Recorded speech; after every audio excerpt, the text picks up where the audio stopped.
You're listening ad-free on Amazon Music. On September 6, 1988, a middle-aged woman named Cindy Borton was washing dishes in her little house in Shenandoah, Iowa. As she did this, she heard a knock on her back door.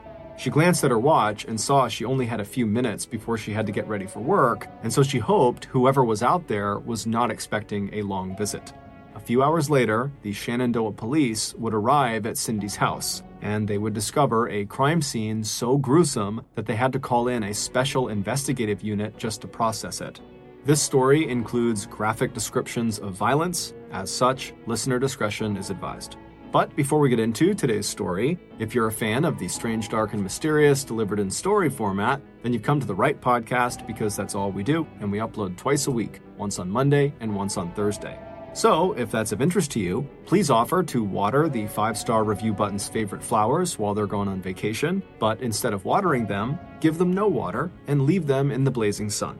Also, please subscribe to the MrBallen podcast wherever you listen to podcasts so you don't miss any of our weekly uploads. Okay, let's get into today's story. The state of Iowa is known as the corn capital of the world.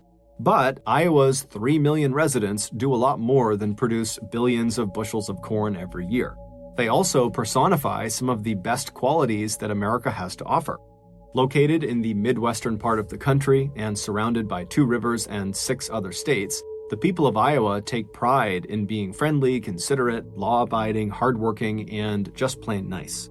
The state is one of the safest in the country, and every year, national surveys show that Iowa residents are among the most polite Americans you will ever meet.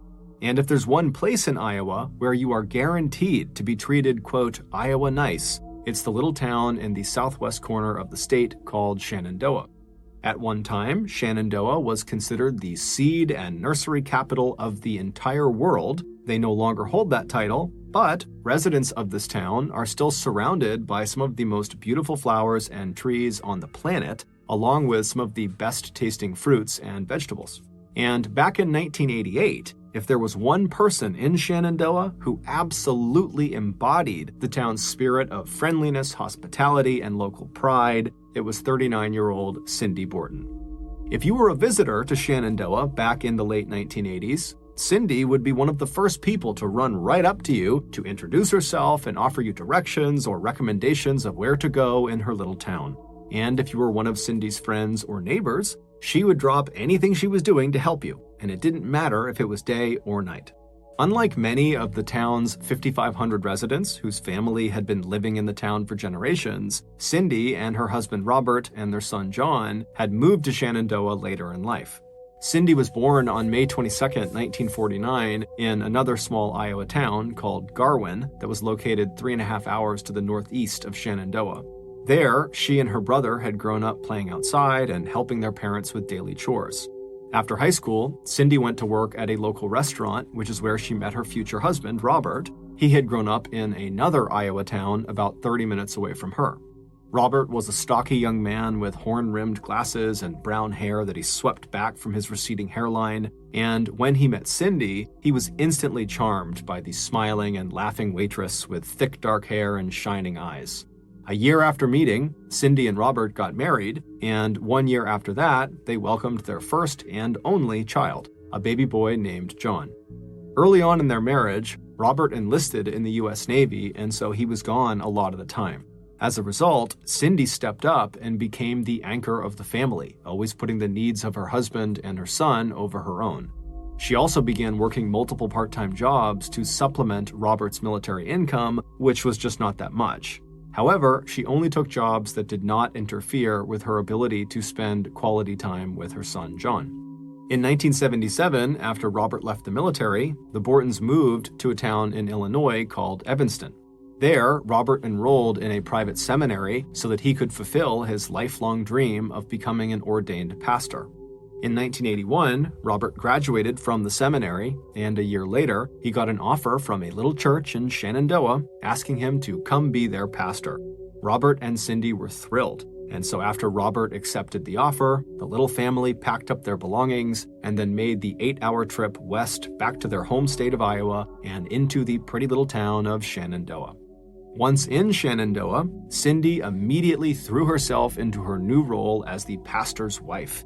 She was naturally outgoing and empathetic, and so she pretty much instantly became a favorite, not just with Robert's congregation, but with the rest of the town as well.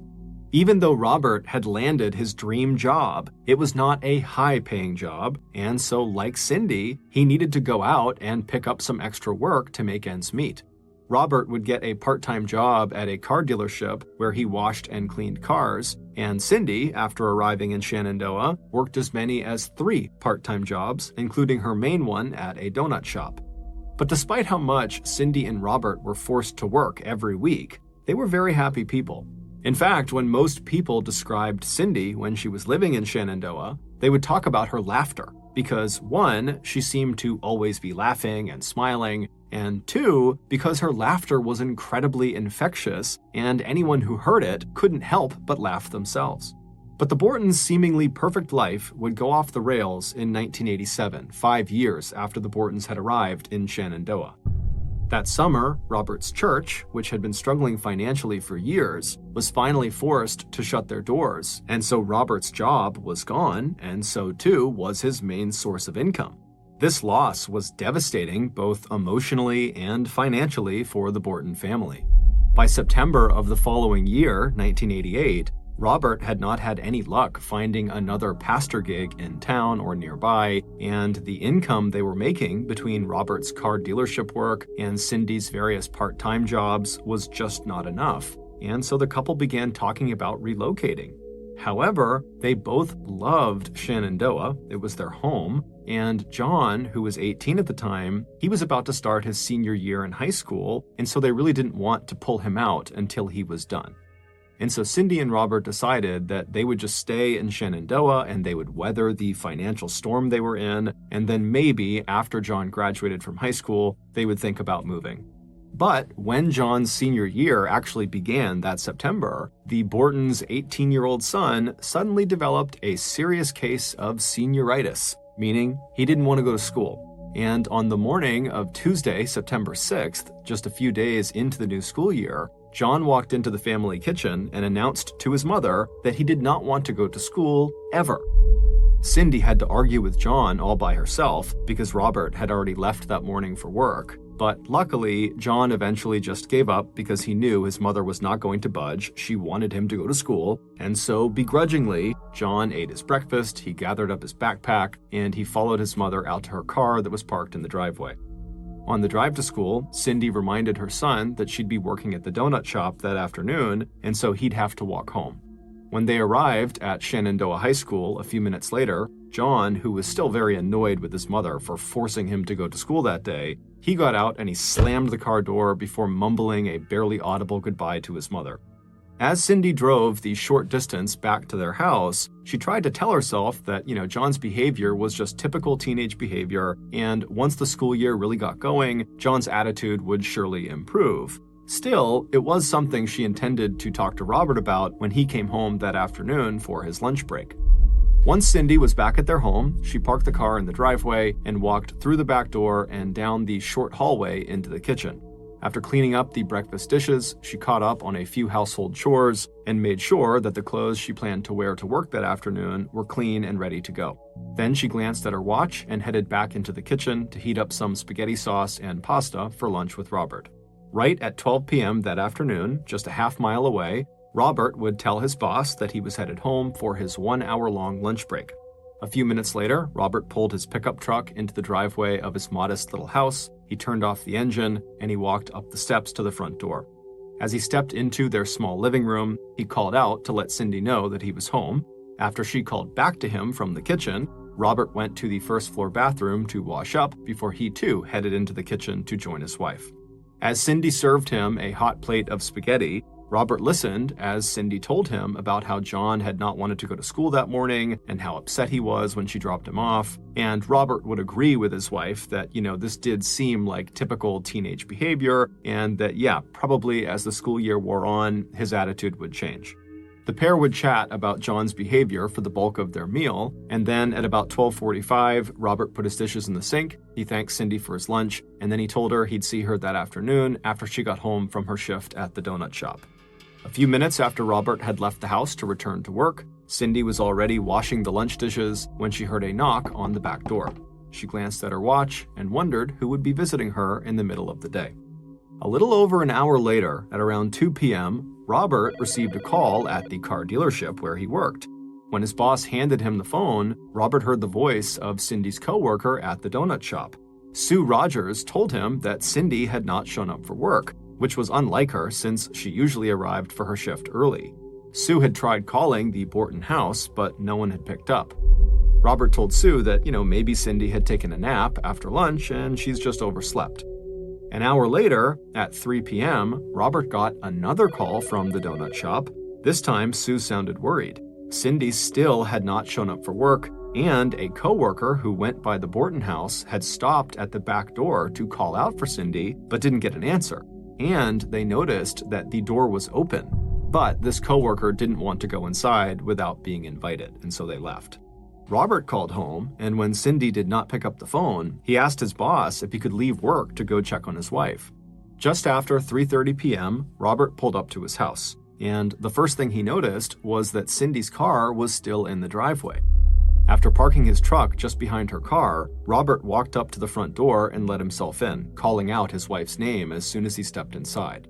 When there was no answer, Robert began walking from the living room where he came in at the front of the house toward the back of the house where the kitchen was. As he walked, he kept yelling out for Cindy, but it was silent. When Robert finally reached the kitchen and got a view of the kitchen, he came to a complete and sudden stop. Backing slowly away, Robert reached for a nearby phone on the wall and he called 911. When they picked up, he would tell police to come to his house right away because his wife had had a terrible accident. After hanging up the phone, Robert grabbed the family dog's collar off of a nearby hook, and he put it on the dog and led the dog outside to the backyard where he tied the dog up, and then Robert walked around the outside of the house to the driveway in front, where he leaned against the side of Cindy's car, and there he waited patiently for the police to arrive. When the local police and ambulance arrived at the Borton house a few minutes later, Robert stepped forward to meet them. Then he stayed outside while the police and the medical technicians entered the front door and made their way into the kitchen and back. What they saw inside was so shocking and so gruesome that the chief of police, Richard Hunt, he knew this was not a crime or a crime scene that his local police force could handle. He needed serious help from the state, and he needed that help right away. The kitchen was covered in blood, and lying on her back in the middle of the floor was Cindy Borton.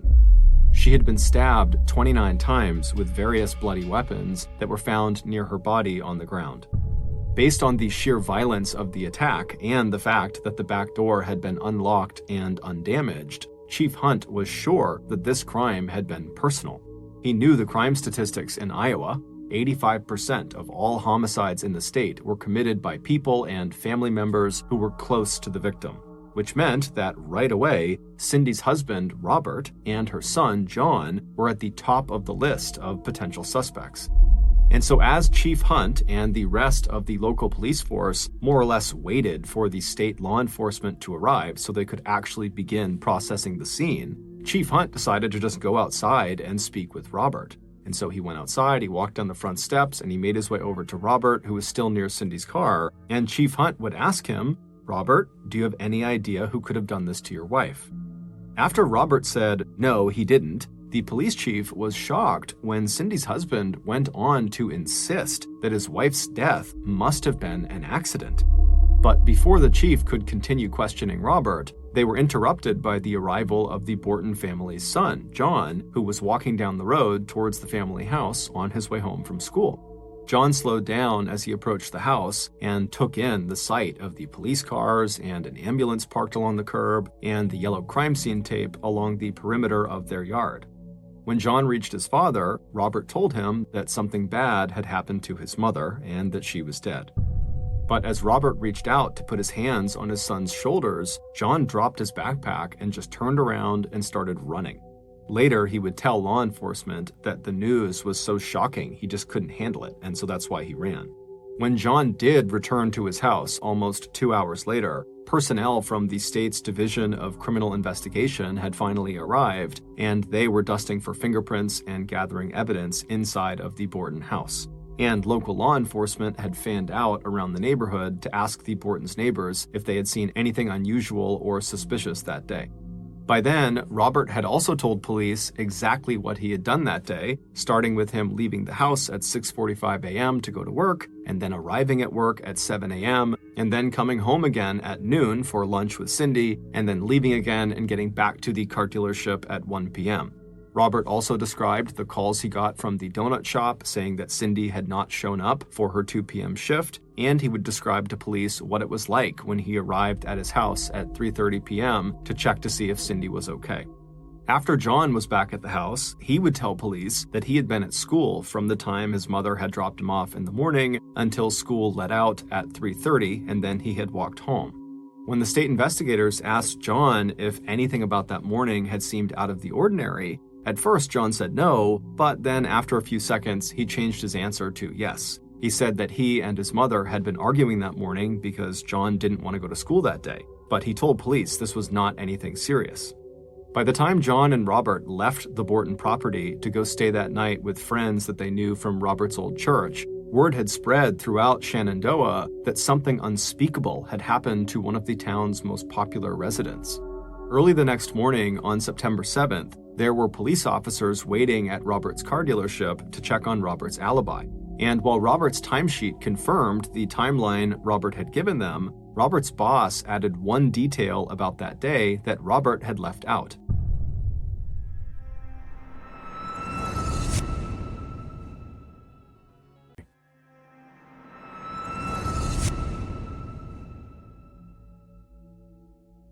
When Robert arrived back at the dealership after his lunch break, he had apparently changed his clothes. When asked if that was unusual, his boss would say, "Not really." Robert's boss would say that on Tuesdays, the car dealership's commercial cleaning service would come by to pick up dirty uniforms and rags, and so Robert's boss thought that, maybe Robert had come to work that day in his work clothes, he had gotten a full morning of work in, and then when he went home for lunch, he had changed, and then when he had come back, maybe he had dropped off those dirty clothes from the morning with the cleaning service. While this seemed totally plausible, investigators couldn't help but think that if Robert was involved in the murder of his wife, and if there was any evidence from the murder on those work clothes, well, that evidence was now being destroyed by a commercial washing machine. Meanwhile, investigators who had arrived at Shenandoah High School early that morning to check John's alibi also had some questions. It would turn out John's alibi was not as straightforward as he had made it seem. His teachers at his high school told police that yes, John had come to school the previous day, but he did not have any classes between 1 and 3 p.m., and no one could really verify his whereabouts at that time, and it just so happens that that was likely the time frame when his mother was killed. And later that afternoon, a neighbor would tell police that they had seen a teenager running through the Bortons' backyard around the time that Cindy would have been killed. The neighbor couldn't give police much of a description of this teenager, except to say that the teenager was a boy and that he had a thin build and it looked like his hair was brown, which was basically a perfect description of John. And so, 2 days after Cindy's death, detectives brought John into the police station for questioning. When pressed about the 1 to 3 p.m. gap in his alibi, John would adamantly state that he never left school grounds during that time period. He said he had been at school all day from the time his mother dropped him off until he walked home and discovered the police and ambulances in front of his house. When asked about his parents' relationship, John admitted that there was some tension there and that sometimes he heard his parents arguing, mostly about money.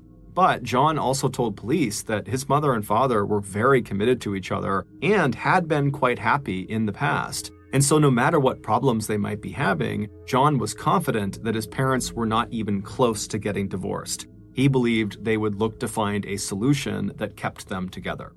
As for his own relationship with his mother, John told police that his mother had been everything to him and that it totally crushed him that his last interaction with her was that stupid fight about him not wanting to go to school. Despite Robert and John continuing to deny that they had anything to do with the murder, 48 hours into the investigation, the father and son were still the prime suspects. 3 days after Cindy's murder, on September 9th, the results of her autopsy came back. Based on the fact that the spaghetti she had eaten for lunch on the day of her murder was completely undigested, police were able to narrow the time of her death down to about 1 p.m. Meanwhile, investigators questioning teachers and students at Shenandoah High School were starting to believe that John had been telling the truth, that he really had been on school grounds on the day of the murder from 1 to 3 p.m. At Cindy's memorial service on September 13th, 6 days after her murder, investigators were waiting outside the church. Before scratching John off of their suspect list, they wanted to talk with John's best friend, Jim Bettis, to see if he could offer any additional insights into John's relationship with his mother. Jim had been a frequent visitor at the Borton household, and since Cindy's death, he had been spending a lot of time with John, comforting him. And so police were hopeful that if John was involved, maybe Jim would have picked up on it, and maybe Jim would be willing to talk about it. But according to Jim, there really were no problems between John and his mother. He said John loved his mother and that he would never hurt her. And as for that fight that they got in over John going to school or not that morning, Jim said that was totally insignificant and not a reflection of John and Cindy's actual relationship. After speaking with Jim and a few other friends of John's that came out of the memorial service, investigators felt satisfied that John really was not involved, and so they crossed his name off the suspect list. So with no other new leads and no further information on any teenager running across the Borton's yard on the afternoon of the murder, investigators were now sure that the killer had to be Cindy's husband, Robert.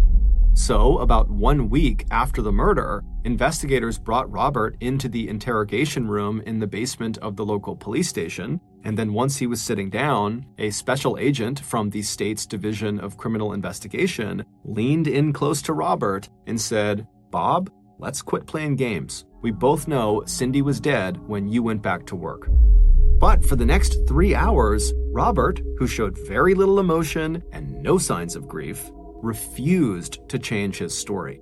He said he had nothing to do with his wife's murder.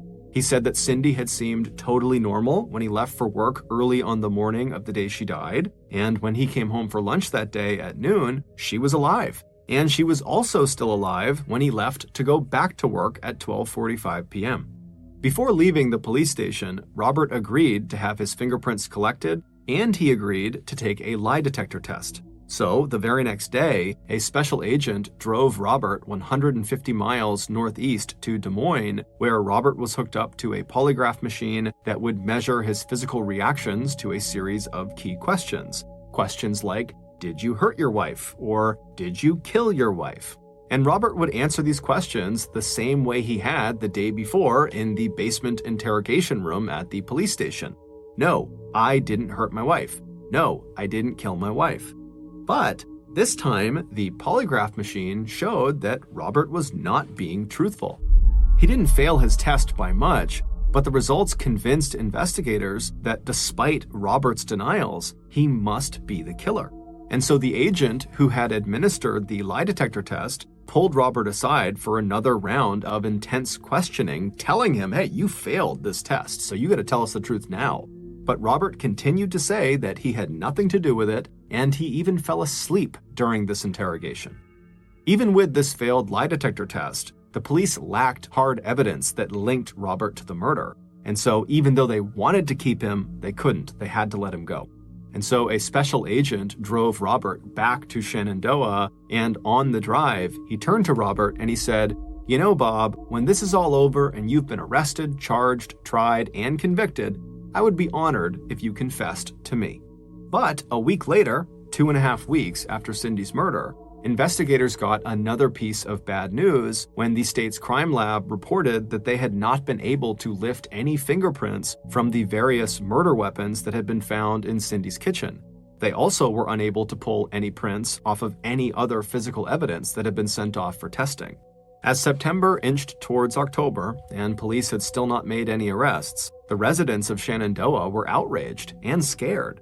Every day they called the police station and the mayor's office seeking updates, and local gun stores reported a serious uptick in sales. And in November, Robert, who was being questioned by police nearly every day, and was being shunned by residents who now walked across the street to avoid talking with him, he packed up the family's belongings and moved with John to the town of Gladbrook, just outside of Des Moines, where he and Cindy had actually gotten married. Around this time, local reporters began asking the question that was on everyone's mind. How was it possible that in a town as small as Shenandoah, police could not figure out who had committed such a heinous crime? And on top of having a murderer on the loose, Shenandoah also had an arsonist on the loose. Around the time Cindy was killed, someone had been intentionally setting fires around town, damaging an elementary school, as well as destroying a pickup truck.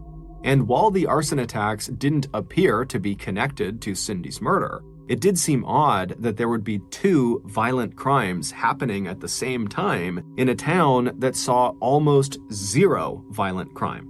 And so some investigators began to suspect, just because of the rarity of violent crime, that the arson attacks and the murder had to be connected. And on November 30th of that year, their suspicions seemed to be confirmed. On that day, there was an arson attack at Shenandoah City Hall, except this time, the arsonist left behind a note. On this note, the arsonist warned police that the school fire and the truck fire and the murder of Cindy Borton were nothing compared to what was coming next. At the end of this note, the arsonist identified themselves as, quote, the Night Stalker. The Night Stalker was the name of a notorious murderer in California who had been captured 3 years earlier. But what really caught the attention of law enforcement was the fact that whoever had signed the note also left behind a fingerprint at the very bottom of the piece of paper the note was written on. While investigators waited on the results of the fingerprint analysis, they returned to the scenes of the earlier arson attacks, and on a bridge near the school fire, police had found the letters NS painted on a concrete support. They believed these had to be the initials of the Night Stalker. By early December, the mayor of Shenandoah had received more than 200 calls from terrified residents demanding that the police find the arsonist/killer before they murdered anyone else. But the Night Stalker lead came to an abrupt end a few weeks later when the fingerprint analysis not only failed to match Richard Borton's fingerprints, it didn't match any prints on file in any local, state, or federal law enforcement database. So unfortunately, both the arson cases and the murder case began to grow cold. It wasn't until 5 months after Cindy Borton's murder that local and state investigators would get the tip they needed to break the murder and arson cases wide open. Around dinner time on the cloudy, cool night of January 30th, 1989, the Shenandoah police chief, Richard Hunt, got a call from one of his officers. There was a teenager who had just walked into the police station, and he wanted to talk with someone about the murder of Cindy Borton. A few minutes later, Chief Hunt was sitting in his office looking across his desk at 18-year-old Jack Johnson, one of John Borton's best friends and classmates, and one of the boys investigators had talked with back in September when they were confirming John's alibi for the time of his mother's murder. Jack told Chief Hunt that a few days earlier, on January 26th, Jack had been talking to someone, and during their conversation, Jack had asked this person what was the worst thing they had ever done. And this person paused for a moment, and then they said to Jack, "I've done something that I'm pretty sure God will never forgive me for." Jack would go on to tell police all the awful details of what this person claimed to have done that God would not forgive them for. Based on Jack's testimony, this is a reconstruction of what really happened to Cindy Borton. Back on the day that Cindy died, September 6th, 1988, she and her husband Robert were sitting in the kitchen eating spaghetti and talking about their son's recent bad behavior. After Robert was done eating, he put his dirty dishes in the sink, he thanked his wife for the food, and then he headed out the door to go back to work. As Cindy began washing the dishes, she heard a knock on the back door. Glancing at her watch, she saw it was already almost 1 p.m., which meant she didn't really have a lot of time to visit with whoever this was before she had to step away and get ready for her 2 p.m. shift at the donut shop. And so feeling a little bit flustered, Cindy turned off the faucet and she dried her hands, and then she walked around the counter and she walked down the very short hallway that led to the back door of the house. And as she walked down this hallway, she looked through the glass of the back door and she saw who her visitor was. And even though she was pressed for time, she couldn't help herself. She smiled. She was happy to see him. However, she was a little bit concerned that her visitor was not in school. But she opened the door, and as soon as the door was open, her visitor immediately reassured her that he understood he was supposed to be in school and he'd be there soon. He was just stopping by because he was hoping that Cindy wouldn't mind being a reference for a job that he was going to be applying for. And so Cindy said, "Yeah, of course I'll be a reference for your new job. I'd love to hear about your new job. Come inside, let's talk about it." And so her visitor stepped inside, and as they walked down the little hallway towards the kitchen, the visitor asked Cindy if it was okay if she got him a glass of water because he was really thirsty. And so Cindy said, "Yeah, no problem. Come in the kitchen, I'll get you water, and we can talk about this new job." And so they start walking down this hallway, and the visitor reaches into his pocket and he unfolds his pocket knife. And right as Cindy is stepping into the kitchen with her back to him, he walks up behind her, he reaches around the front of her neck, and he digs the blade into the front of her throat, cutting her neck wide open. Cindy instinctively reached up and tried to grab her neck to protect herself, but her attacker grabbed her hands, pulled them away, and then with the knife, he dug another trench across her throat. And then the attacker backed up a couple of steps. Cindy, who was now pouring blood out of her neck, stumbled forward into the kitchen, and then she whipped around, clutching her throat, looking at her attacker. It was 18-year-old Jim Bettis, her son's best friend. But she didn't have time to process who was attacking her, because before long, as she was staring at him, he lunged at her again, slashing and cutting her. And so she put her hands up over her face to protect herself, and he was digging the knife over and over again into her forearms and her hands and all over her body. And eventually she kind of slumped onto the kitchen counter after being stabbed and cut so many times, at which point Jim walked away from her and he walked over to a drawer that he knew from all of the visits he had made to this household to visit with John. He knew that in this drawer were kitchen knives and other utensils. And so as Cindy is laying right near him up against the counter, pleading with him to stop, and she's bleeding everywhere, he reaches into this drawer and he pulls out two of Cindy's sharpest knives and he sets them on the counter, and then he pulls out two long serving forks that each had very pointed prongs at the end. And so he turns around to look at Cindy, and Cindy sees what he's doing, and so she tries to make a run for the phone to call 911. But before she could get there, Jim grabbed the two knives that he had just taken out of the drawer, and he leapt in front of Cindy and began stabbing her over and over and over again on her sides, her front, her face, her hands, her legs, anywhere he could, he would stab her. And Cindy the whole time is trying to hit him and push him back, but there's nothing she can do. She's helpless.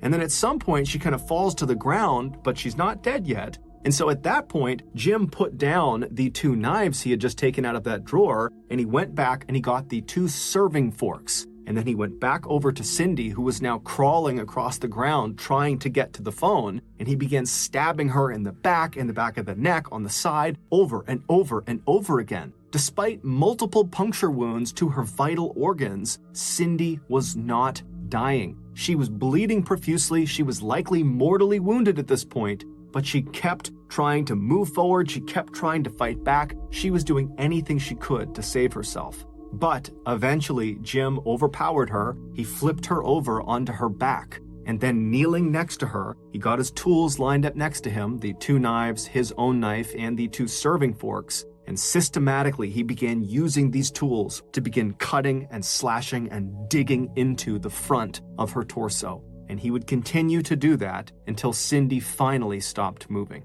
And when she did stop moving, he picked up one of the serving forks, he raised it up over his head, and then he brought it straight down into her neck, plunging it deep inside of her. And then he let go of the handle, leaving the fork stuck into her neck.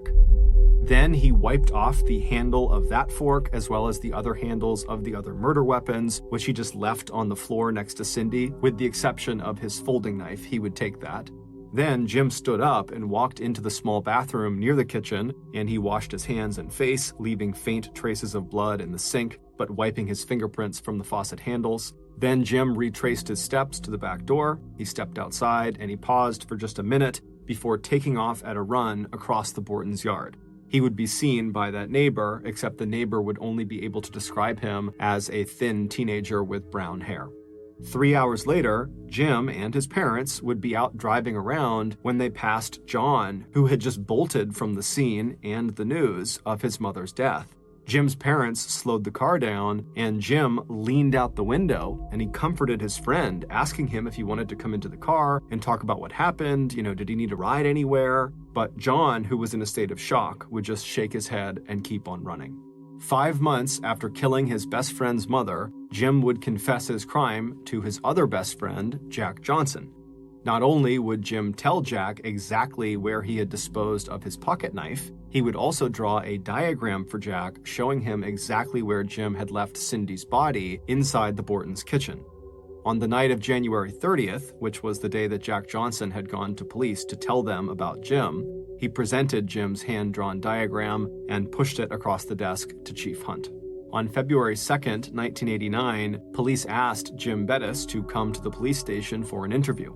Once inside the interrogation room, Jim denied everything, saying he had never had that conversation with Jack Johnson. But after agreeing to let police collect his fingerprints, police determined Jim's prints matched the one found on the note left by the Night Stalker. After another round of questioning, Jim eventually admitted to being the arsonist, but it wasn't until he conclusively and massively failed his polygraph test that he would admit to police that, yes, he had killed Cindy Borton. It would turn out Jim had nothing against Cindy. The person he really hated was his own father. According to Jim, his father had spent years deriding and criticizing him. For a while, Jim had taken out his anger by setting fires around town, but for the last several months, he'd come to despise his father so much that all Jim could think about was killing him. But Jim was afraid of his father and couldn't really imagine himself besting his father in any kind of physical confrontation. And Jim wasn't even sure he could go through with killing anyone. So he decided what he needed to do was practice. He needed to find someone who would be easy to kill, someone vulnerable, someone who trusted him, someone who loved him. And the one person who fit that bill was his best friend's mother, Cindy Borton. As far back as Jim could remember, Cindy had been the one person he knew who was always glad to see him, and who always had time to talk with him, and who always offered him encouragement. She would be the last person to suspect that he could ever hurt her. And so he told himself, if he could kill Cindy, maybe he could also kill his father. The police were able to finally prove their case against Jim when they found his pocket knife that he had tossed under a local bridge. The knife still had Cindy's blood on it, along with Jim's fingerprints. On November 13th, 1989, Jim Bettis, who was 19 years old at the time, was convicted of first-degree murder and sentenced to life in prison without parole. In a letter Jim wrote from prison, he told a relative that when he, quote, killed that lady, I guess I went too far and pretended that she was my dad. By 1990, 2 years after Cindy's murder, Robert and John had moved again, this time to Eldora, Iowa, a town of 3,000 residents located about 3.5 hours northeast of Shenandoah. Robert would remarry, and he would find work at a plastics recycling plant. State and local law enforcement in Shenandoah defended the intensive investigation techniques they used with Robert, saying that from the start, he was their only viable suspect. Now, 52 years old, Cindy's son John wants people to remember his mother for her life, not her death. He would tell reporters in April of 2022 that she was a wonderful, wonderful person, and I only miss her on days that end in the letter Y. On the morning of June 25th, 2007, a 28-year-old man named Mike Barnett woke up to the sound of pounding rain on the roof of his home, which was located in Hull, which is a city in northern England. Mike groaned as he rolled out of bed. It had been raining like this for the past month, and he and the rest of the people in Hull were just totally over it. But another reason he groaned is he knew that he would have to go to his job at a tropical fish store, even though he was not scheduled to work that day.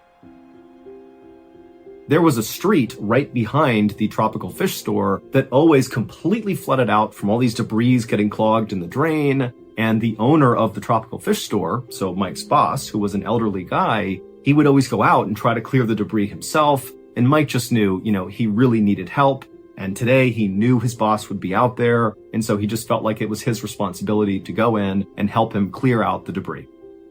So Mike got dressed, he had some breakfast, and then as quietly as he could, he slipped out the front door. Mike was careful not to make too much noise because he didn't want to wake his dad, who he lived with. Mike and his dad had always been very close, but after the death of Mike's mother, he and his father had become even closer, and so they actually really enjoyed living together. But Mike also knew that his dad was very protective of him and very likely would not like the idea of Mike going out in this horrible storm to go try to clear debris in a flooded out street. It just was too dangerous.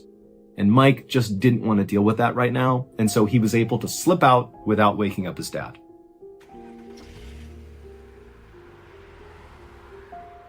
Mike hopped in his car and he drove to the fish store, and as soon as he got there, he hopped out, he went around to the backside of the shop, and sure enough, the entire street out back was totally flooded. Clearly, debris had blocked the drainage system. Now, Mike's boss was not out there yet. Mike could see him inside the shop, kind of going about his morning, and so Mike, without even going inside, just began wading into the water to begin clearing debris. The drain that was clogged by all this debris was located just off to the side of the sidewalk. It was down in a culvert. And so Mike very carefully walked off that sidewalk into this very cold, muddy water, and he began moving in the direction of where he knew the drain was. And so as he's walking, the water is down to his ankles, maybe up to his knees at some point, but he gets closer and closer to where he knows this drainage is down in this culvert. And suddenly, Mike begins feeling this unbelievable suction at his feet that began pulling him basically straight down. Mike tried to move, but his feet were anchored to the ground, and then before long, he began getting pulled forward towards this drain, and then down he went. And as he went all the way down to his neck in the water, he felt this unbelievable pain in his thigh. Mike didn't know it, but his leg had been sucked through the drainage gate that was all blocked up. There were still some holes in it, and so his leg had gone through one of those holes, and it had pulled him all the way up to the top of his thigh and brutally snapped his leg in the process. And so Mike is in blinding pain from his leg being shattered and run through this grate, and he's literally up to his neck in this frigid water, and the wind's blowing and it's raining and the water's going in his mouth. And so Mike begins to panic and he's trying to pull himself out. He can't. And then he begins screaming for help. And at that moment, the owner of the fish store, who was still inside the store, looked out the window and he saw Mike flailing around. And instinctively, the owner could tell just from the panicked look on Mike's face that whatever was happening to him was an emergency. And so the owner just picked up the phone, called the police, and after telling them what was happening, the owner ran out to Mike.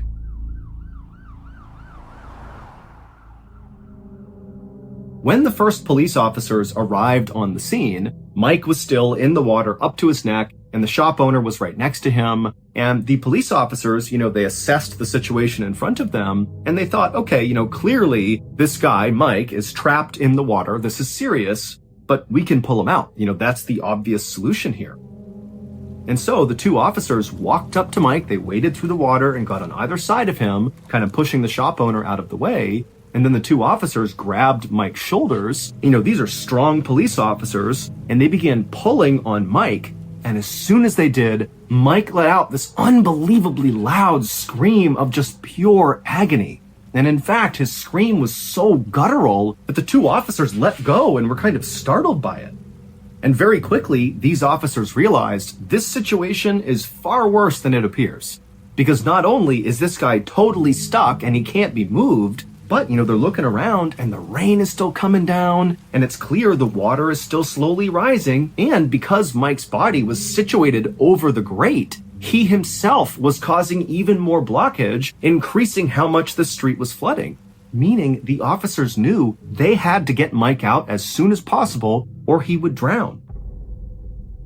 But over the next several hours, more police officers, firefighters, EMTs, Good Samaritans, everybody showed up on the scene, and there were so many attempts to get Mike out of the water, ranging from trying to cut the grate, but the water was too muddy so nobody could see through it, and the water was so strong that nobody could set the bolt cutters on the actual grate.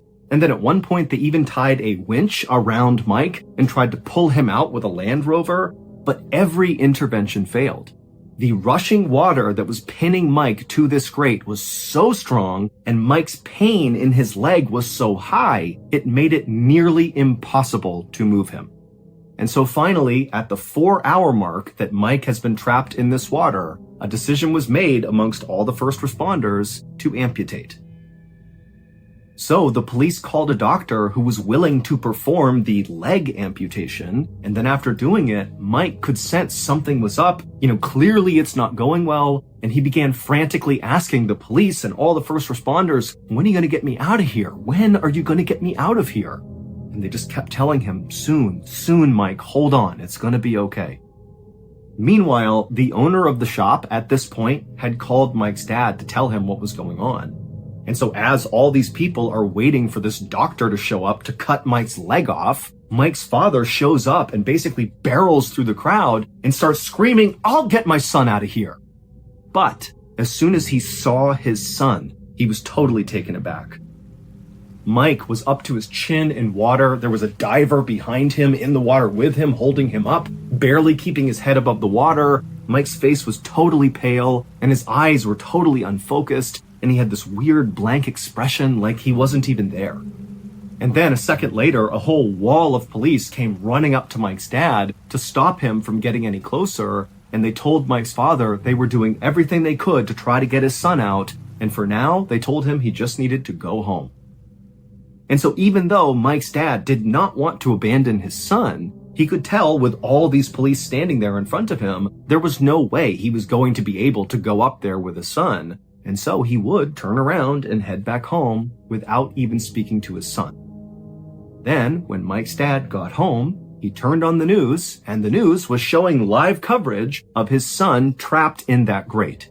And just a couple of minutes later, Mike's dad would watch his son die on the news.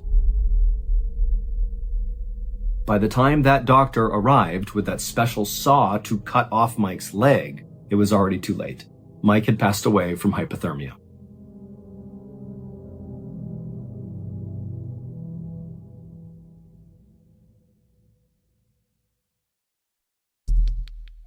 Our next story is called Fans.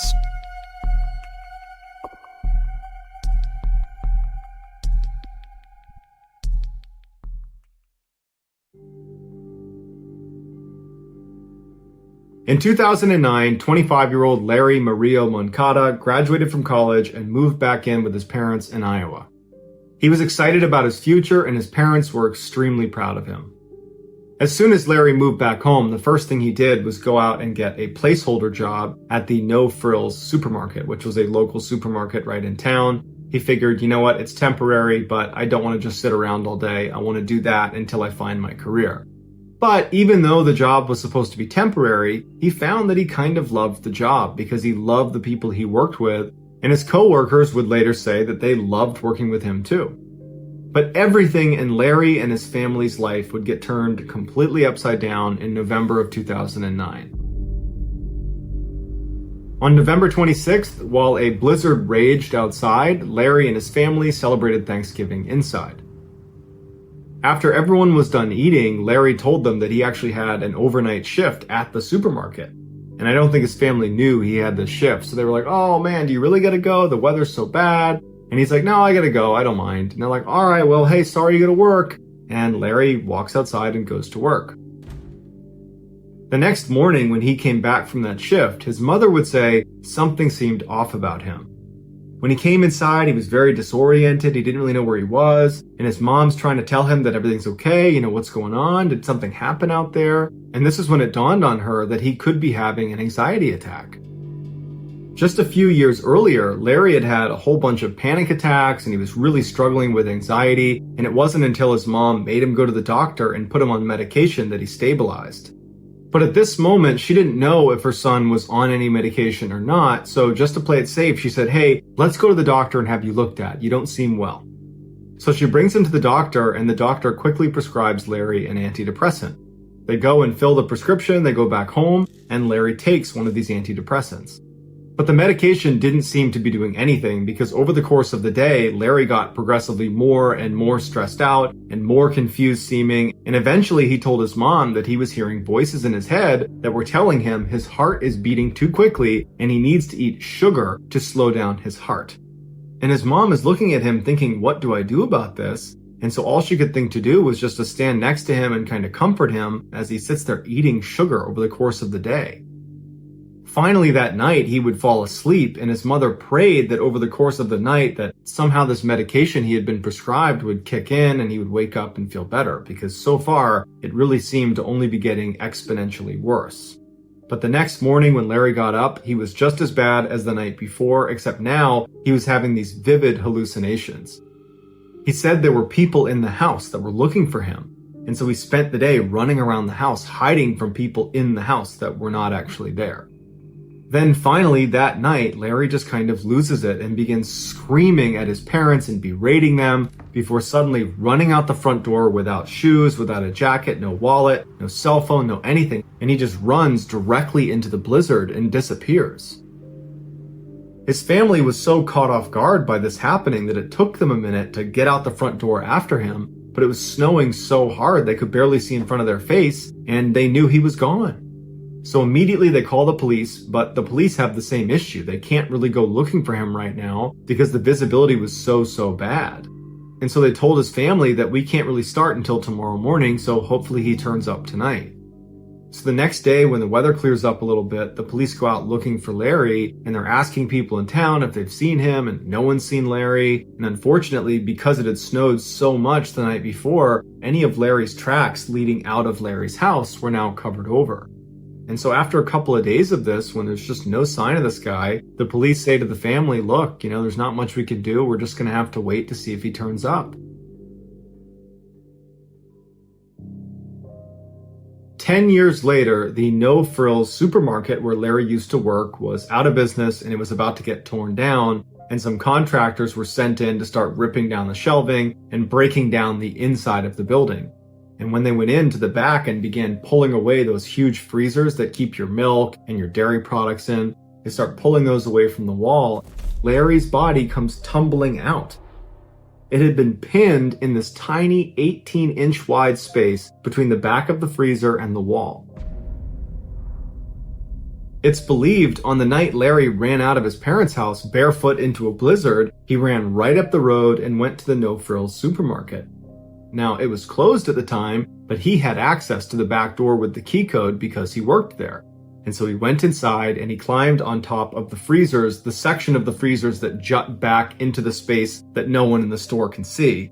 And he climbed on top because on top of there, all the workers would kind of congregate up there. It was like a little clubhouse where the workers would avoid the managers for little pockets of the day. And so Larry probably climbed up there because it represented a really happy place for him. And when he got up there, he must have somehow tripped and fallen into the tiny 18-inch space between the freezer and the wall. Investigators believe there's no way he actually got hurt when he fell into this little space. He got wedged in there, but he wasn't harmed. The problem was these huge fans that run constantly to keep the freezer cold were unbelievably loud and would have completely drowned out his cries for help. And so no one knows for sure how long this took, but eventually he would die because no one heard him.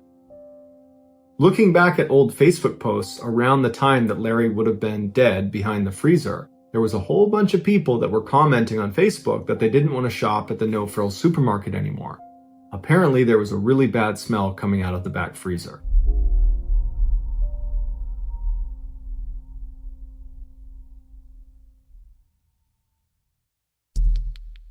The next and final story of today's episode is called The Blue Door.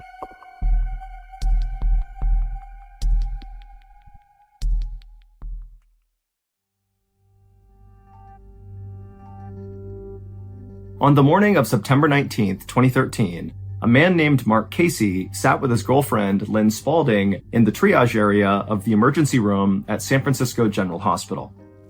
A nurse took Lynn's temperature and her blood pressure, while Mark tried to explain what had been going on with Lynn over the past few weeks. Lynn, who was now 57, had been dealing with this really intense stomach pain. And so she had gone to the doctor, and she had been diagnosed with a urinary tract infection, and she was given antibiotics for it. But despite taking those antibiotics, it didn't get rid of the stomach pain. And in fact, her stomach pain was only getting worse. She was losing weight, and she just seemed really frail. But despite her condition obviously getting worse every single day, over the past few weeks, Lynn had basically refused to go back to the hospital, despite Mark saying, "We really gotta go, you're getting worse, we gotta have you looked at." But she just kept saying no. And then finally, when Mark noticed Lynn was now becoming somewhat despondent, like he would try to talk to her and her eyes would glaze over and she would look off into the distance like she didn't even hear him, Mark had just looked at Lynn and said, "You know what? I'm taking you to the hospital." And so he put her in the car, he brought her to the hospital, and now that he was here, he had to explain what was going on because Lynn was still despondent, just kind of staring off into space and very likely having no idea what was going on. And so after Mark gave all the information to the nurse said that, okay, Lynn needs to be admitted to the hospital. And so after a short wait, an orderly came over and pushed Lynn's wheelchair up to the 5th floor where she'd be staying, and Mark went with them. And then once in the room, Mark helped Lynn get settled in her bed. And again, Lynn is just kind of staring off into space, not really paying attention. And then a whole team of nurses and doctors came in and hooked Lynn up to IVs and different machines to make sure they could monitor her. And then at some point, one of the doctors pulled Mark aside and said, we think Lynn is dealing with some kind of infection. And so what we need to do is run some tests to figure out what this infection is. And then hopefully we can treat it. And so Mark said, okay, that sounds great. And then all day, Mark sat right next to Lynn and held her hand as the medical team came in and out of the room running all these tests. The following day, the medical team still didn't know what was wrong with Lynn. The tests they had run so far were inconclusive or were negative. Now, the biggest issue with Lynn was not trying to figure out what infection she had or how to cure her. Instead, it was, how do we keep Lynn in her hospital room? Because on this second day that Lynn was at the hospital, despite being very despondent still, any chance she got, she was getting out of her bed and trying to escape her room. And so the medical team, they kept having to go find her and bring her back to her room. And they tried to explain to her, like, Lynn, you're sick. That's why you're here. You need to stay in your room. But Lynn clearly was just not getting it. She was just not there. And she would just say to the team, I want to go home. I just want to go home. I want to go home. And they would say, well, Lynn, you got to get better first, and then you can go home. Now, Mark, like the medical staff, was also concerned about Lynn's behavior. It was not safe for her to get up and flee her hospital room. But Mark kind of secretly thought, maybe this is a good sign, because the day before, Lynn couldn't even walk on her own. And now today, she's walking around on her own trying to escape the hospital, which is bad. But, she's ambulatory. That's got to be a good sign.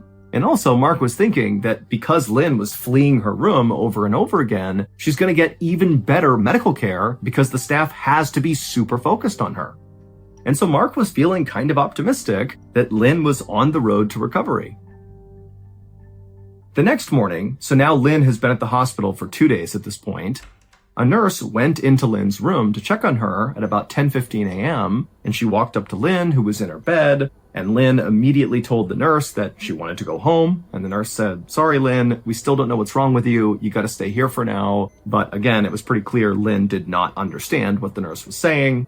And so Lynn was not agitated. She was laying in bed and did not appear to, want to flee the room anytime soon. And so the nurse took Lynn's vitals. They were all basically normal. And then the nurse wrote down on Lynn's chart that her condition as of this moment was fair. And then the nurse left the room. And once this nurse was gone, Lynn laid in bed for a second, and then when nobody else came in the room, she sat up, she hopped off the bed, and she took off her hospital gown, she pulled out all the cords and wires that were on her, then she put on her jeans, her boots, her jacket, she grabbed her purse off the table, and she walked out the door. And the second she walked out the door, she would have been in this long hallway, except her room was at the end of the hallway. So when she stepped out into that hallway, if she turned right, she would have seen a long, long stretch of hallway with other hospital rooms and lots of staff and doctors and nurses kind of walking around. But to her left, it would have been a dead end with a single blue door with a green exit sign over the top of it. And so Lynn, she steps into the hallway, she looks down the long side to the right, then she looks to the left, she sees the blue door, and she goes to the blue door, she opens it up, and she disappears inside. When the nurse came back to Lynn's room and saw she wasn't there, she reported Lynn missing. Now, remember, the hospital was well aware of the fact that Lynn had been trying to escape for the past 48 hours, and so nobody was really shocked by this. In fact, the hospital, their first move was to contact Mark, who had actually gone home the night before to get some real sleep and to take a shower. And so they contacted Mark and they said, "Hey, Lynn's not here. Is she with you?" And Mark was like, "No, I'm home. She's not here. I have not seen her. I haven't talked to her. I have no idea where she is." And so the hospital at this point began this huge search in their building, just checking the entire property for Lynn, but there was no trace of her. And so the police were contacted and they launched a search both of the hospital grounds and also of the surrounding areas, and they too could not find a trace of Lynn. It was like Lynn just vanished into thin air. That is, until October 8th, 2013, so 17 days after Lynn had strolled through that blue exit door. On that day, October 8th, a hospital maintenance worker was walking down the long hallway in the hospital, not on the 5th floor where Lynn was staying, but one floor below, so on the 4th floor. He's walking down this long hallway in the direction of the dead end side, so the same side that Lynn was on where her room was, but again, one floor above. And the maintenance worker, he walks all the way to the end of this hallway on the 4th floor, and he arrives in front of the blue door with the green exit sign above it. Again, this is below where Lynn was, but it looks the same. And the maintenance worker, he opened up the door, and when he looked out of the 4th floor door, he just froze, because what he was looking at just seemed impossible. And then he had this urge to scream, but he knew there were all these patients and kids and doctors and stuff in the hallway behind him, and he didn't want to scare anyone. And so very quietly, he reached down and grabbed his radio, and he called for help.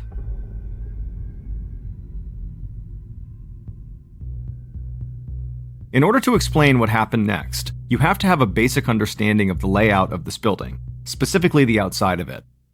If you were outside looking at this building, you would see an enclosed staircase that runs from the bottom to the top of the building, with outdoor landings on each floor.